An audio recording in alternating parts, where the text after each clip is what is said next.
You are listening to the Foreign Policy Focus podcast. We cannot wait for the final proof. The smoking gun. It could come in the form of a mushroom cloud. Haven't you driven enough people from their homes already? Bulldoze their villages, seize their property and their laws. They had no part in making it. Now working in Libya with friends and allies, we've demonstrated what collective action can achieve in the 21st century. Now the host of the show, Kyle Inslee.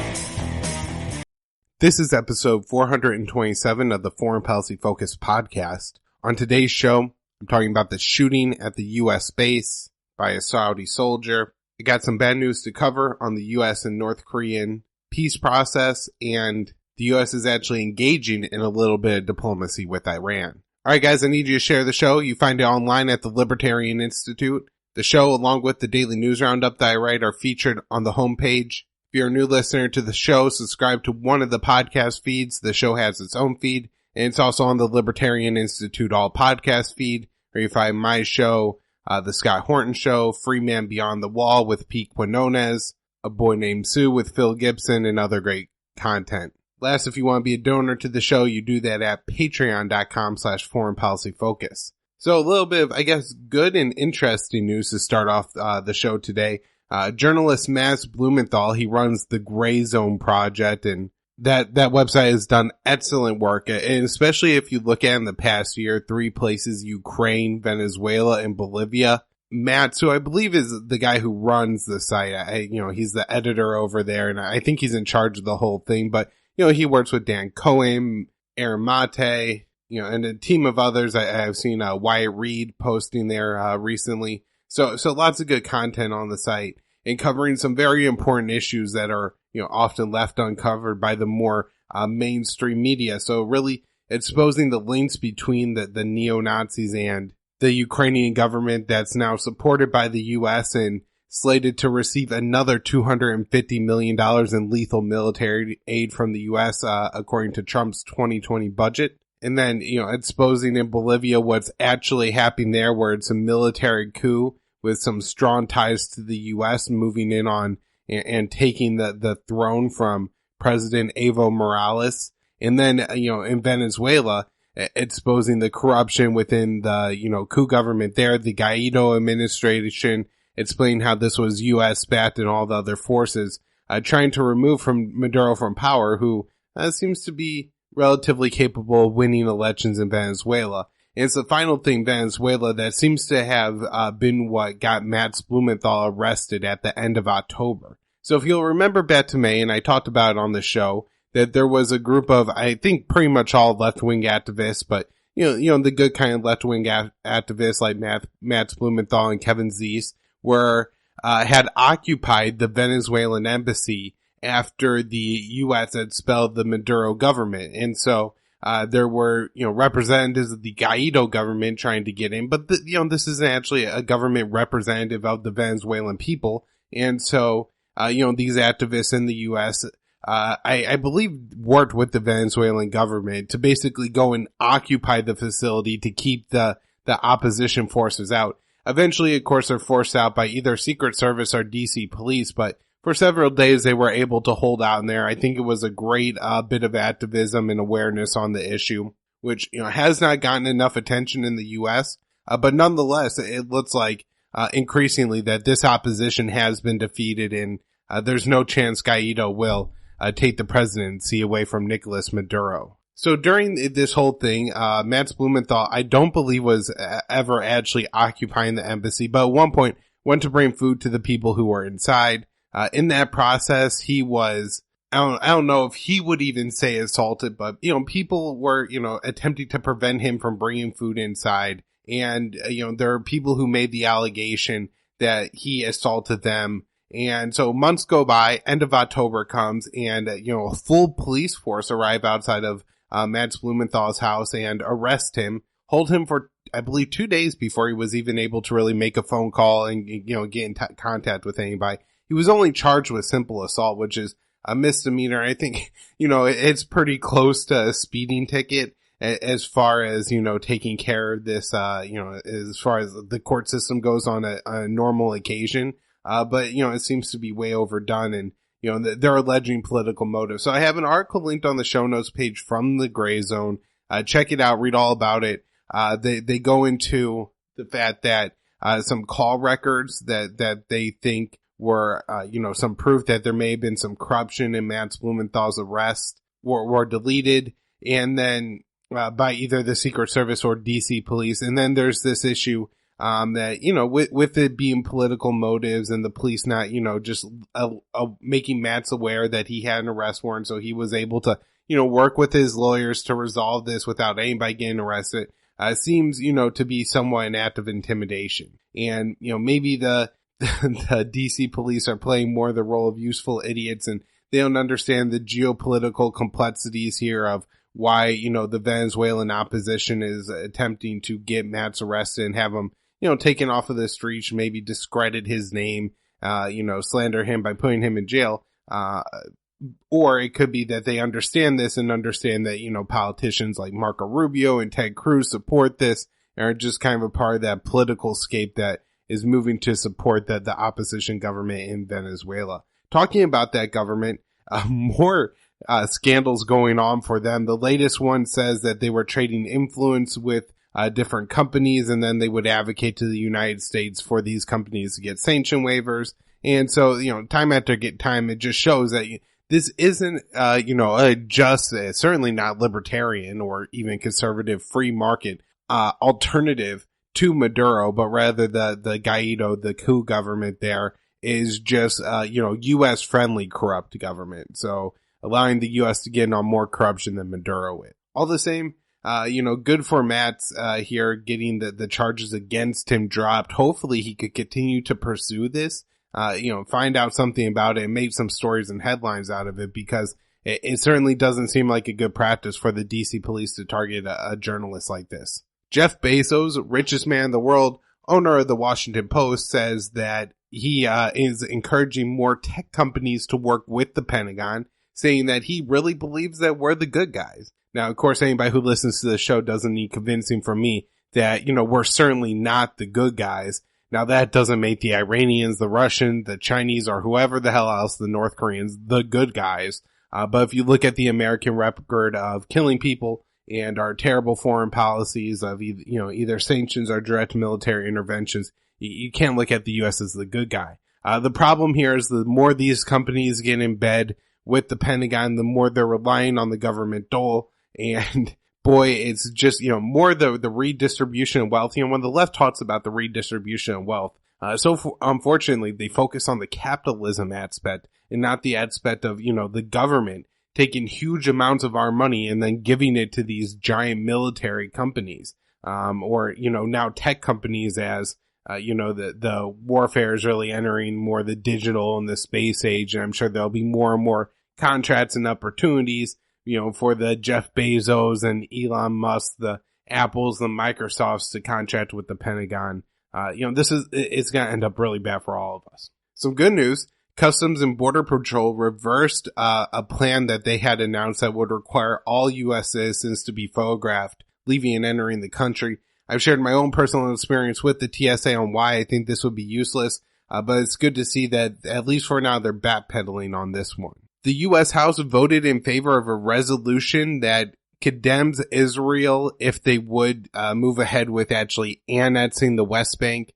This is something that, that they've kind of floated happening, that Yahoo has talked about it. The U.S. has reversed some language on settlements, which makes it seem like this could be something that's, coming down the pike depending on what happens in Israeli politics over the next, 3 to 6 months, and who ends up, being prime minister if they're able to form some kind of coalition. But it is notable that, this did pass, and while it's a, pretty weak resolution, I think in fact the squad, which, those 4 congresswomen are actually good on this issue typically, voted against it because they had ripped some of the language out of it that they wanted in it. So, it's like Thomas Massey maybe voting against like a tax decrease because something in the legislation that actually increases government power somewhere else. It seems that these people vote against it, but overall, the fact that it's passing is, I think, a decent sign. All right, some news on the Mexican cartels. As I've talked about in the past on the show,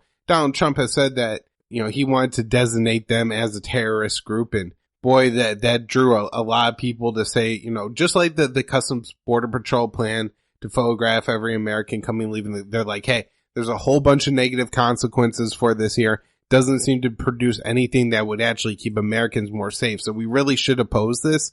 And, at least for now, that this is going to be held off. Now, the Mexican president has been very against this, which is also probably helpful, and did meet with Attorney General Barr and agreed to work with the United States on plans that reduce the flow of weapons into Mexico. But he specifically noted that he couldn't have anything like Fast and Furious, which I thought was just a good reminder that during the early years of the Obama administration, then Attorney General Eric Holder approved a program that let a whole bunch of weapons, powerful weapons, enter Mexico from the United States, and it went to the cartels and they used them to kill a lot of people. So, that was really dangerous and terrible. Hopefully, this whole Trump pushing off the designating the cartels as terrorist groups will, be a permanent hiatus and not just wait till maybe a more timely political situation to arise to do this. All right, we had a couple shootings at U.S. military bases, one at the Pearl Harbor shipyard. A U.S. sailor killed 2 civilians working for the Department of Defense. Don't have more info on that shooting so far, but a Saudi Air Force training in the U.S., I believe this was at the Pensacola, Florida base, ended up shooting and killing 3 people before himself he was killed. And then he has put out some statements in the past suggesting that this is an example of blowback, saying that it's because the United States is killing people in the Middle East that he's gonna, take the opportunity, I guess, that he has in the Middle East, or in, the U.S. while he's training here to kill some Americans.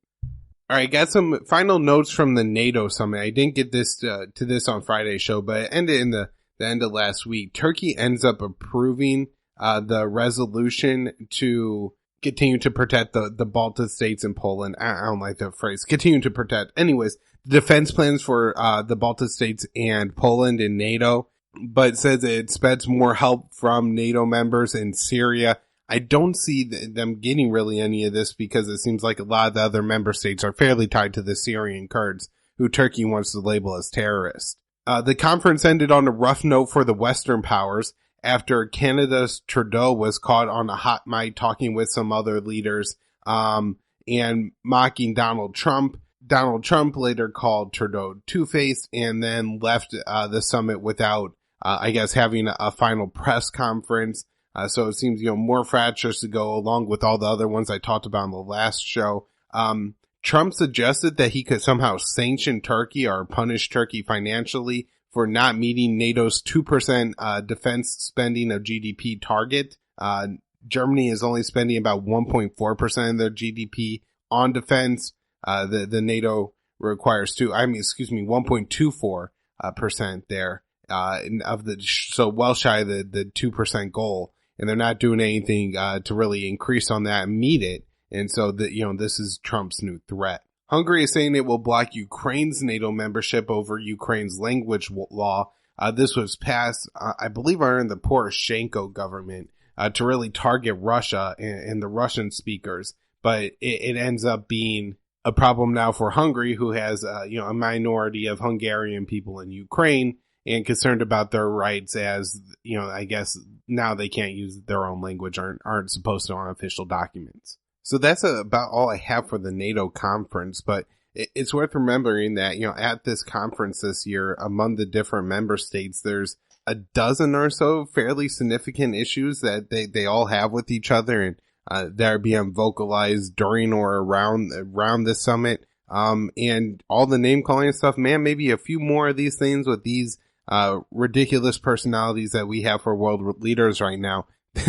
They might just get into stuff at such a tip the whole thing falls apart, and maybe that's one way to actually move forward towards detente with Russia, because despite the fact that they have all these problems with each other, and it seems that they have conflicting interests and national desires and all this stuff, they all kind of just push forward with staying in NATO anyways. Now, on the kind of the new Cold War front, Putin is saying that he will extend the New START treaty with the U.S. as is for up to 5 years, which, Trump should take that deal and just celebrate it all the way up until the next election.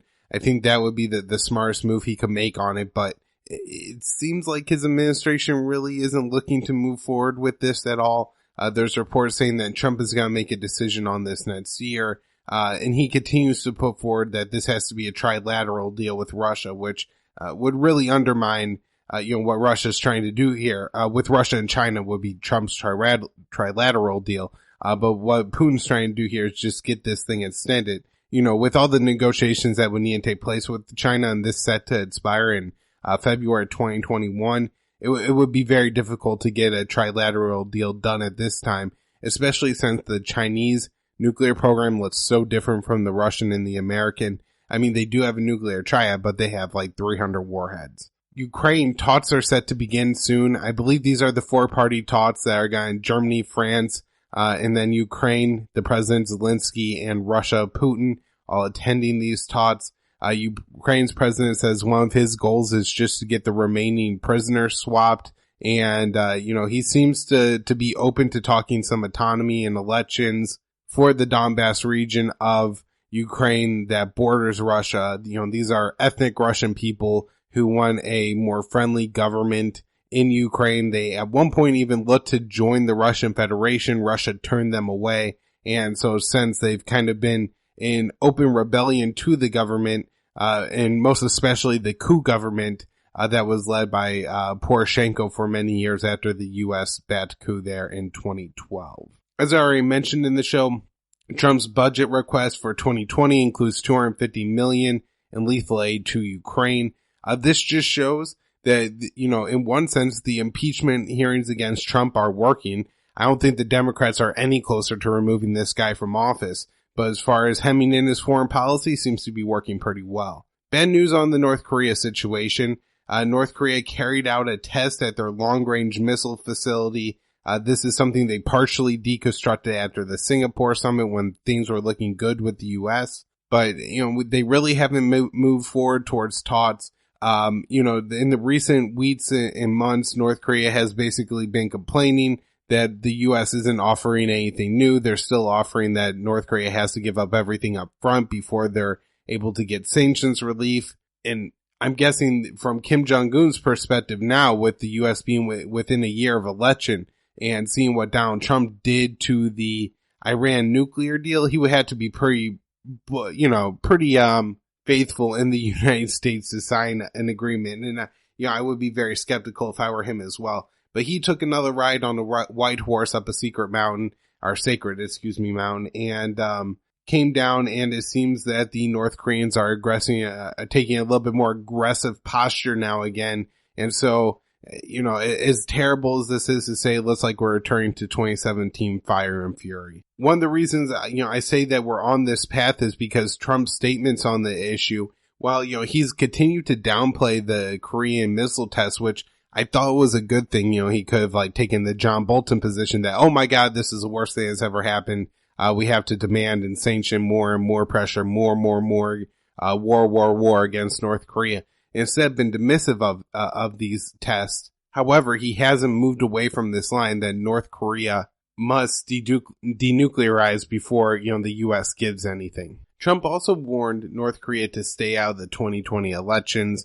I'm not sure what, exactly he means by that, and if he's worried maybe Kim will say, well, if you elect somebody like Bernie Sanders as somebody I could work with, I clearly can't work with Trump.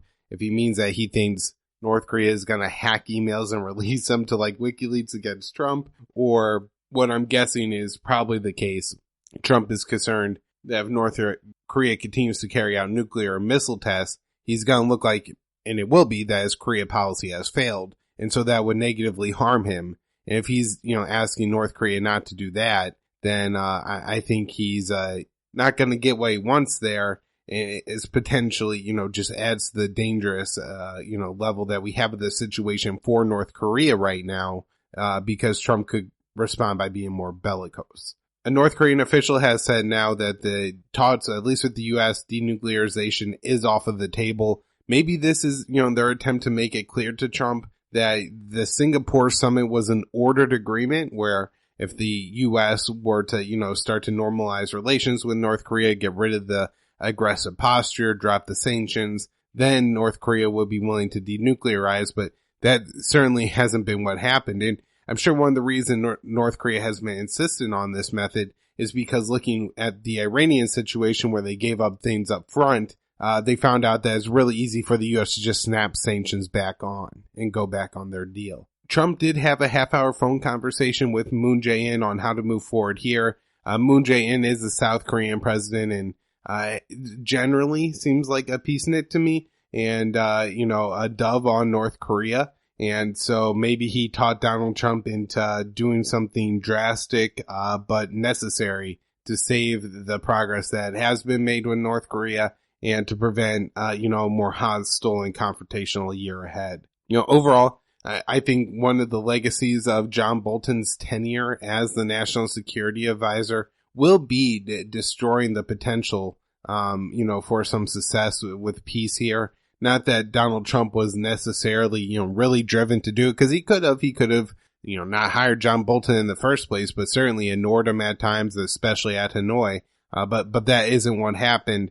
And, he had a real influence here, with the proposal he did at the Hanoi summit and, kind of framing and insisting that the Singapore summit document, which had 4 bullet points, meant that North Korea was saying they were going to denuclearize first. And that certainly wasn't it. It's also worth remembering, that North Korea is being punished as under economic warfare carried out by the United States at this point. The people there, continue to suffer. If you look at Kim Jong-un, he's definitely not starving to death, but there are many North Korean people who are, and is in part because of the U.S. economic warfare. Now, the regime has some responsibility as well, but the sanctions are really crippling and isolate North Korea from the rest of the world. They label it as the Hermit Kingdom, but North Korea has, been, I think, pretty clear that they want U.S. sanctions lifted, which means they aren't looking to aren't looking to isolate. They are being isolated. And so for North Korea, a year of doing nothing, staying around for 2020, or, simply just maintaining the status quo, isn't harm free for them. There's real suffering going on by the North Korean people. Quick story on the GCC, and as Qatar confirms there's ongoing talks with Saudi Arabia. I guess this is an attempt to, relieve the now 2.5 year blockade that Saudi Arabia, the UAE, Bahrain, and Egypt put on Qatar. Some news on Iran, and that is the United States had some successful negotiations with Iran and did a prisoner swap. So, this was going on and happened on Monday. Just for some of the bad story on, discussing Iran the past week, you had a senior Pentagon official who said Iran could potentially act aggressively soon. And then you had the suggestion, a Wall Street Journal article released that the Pentagon was considering sending another 14,000 troops to the Middle East. You had some people walk that back pretty quick and say that, oh no, we're considering, a few thousand troops. And then it wasn't until, Sunday that the Secretary of Defense, Mark Esper, finally put out that, we have the current level of troops, the correct level of troops we have in the Middle East. So it's interesting, maybe some actors were trying to influence Trump in some way by putting out these statements, maybe trying to put out that we're considering an increase and hoping that Iran would do something aggressive that would destroy the diplomacy going on, the prisoner exchange swap, or maybe the Trump administration felt like if they were engaging in diplomacy, they also had to put out some hawkish statements to counter that. Either way, it's good to see that the peace, well, not peace talks, but prisoner swap talks went well here. And it shows that diplomacy can happen between the two countries. Maybe something will build on, but I'm not particularly hopeful. There's an interesting one that I just wanted to mention. I'm waiting on more reporting before I really am able to bring to you guys the story here. But so far what we have is the U.S. claims they captured a ship that must have been traveling somewhere near Yemen with advanced missile parts that they allege the Iranians were trying to bring to the Houthis. Allegations like this have surfaced in the past, never have been any evidence. Some have been, just directly debunked. So I guess for now I'm highly skeptical. They say they transferred the ship over to the Yemeni Coast Guard, which I'm sure is a pretty flimsy institution and, isn't capable of carrying out any like international investigation. So there's something serious here. It's surprising that they turned the ship over so quickly and didn't keep it for themselves. And so my guess is that whatever is happening here, the idea that this is Iranian parts from, Iran going to the Houthis seems like a pretty weak claim. Some interesting things happening in Iraq I want to mention. Even after now the Prime Minister, has announced his resignation, protests continue, and then 23 people were killed by masked men at a protest in Iraq. And then the home of Sada, who is a prominent Iraqi cleric who his faction won the latest round of Iraqi government elections. So, very important guy there. His house was hit with a mortar fired from a drone. And we also have U.S. officials saying Iran may have been behind an attack that wound up with 2 mortars being fired, hitting nothing, in an Iraqi airbase that houses U.S. soldiers. Again, no evidence for that claim. Secretary of Defense Esper says the repositioning of American troops in Syria is now complete and the troop level will fluctuate around 600 troops. This seems to be for all of Syria, so we count the 150 to 250 that are at Al Tanaf, so 350 to 450 in eastern Syria guarding the oil fields.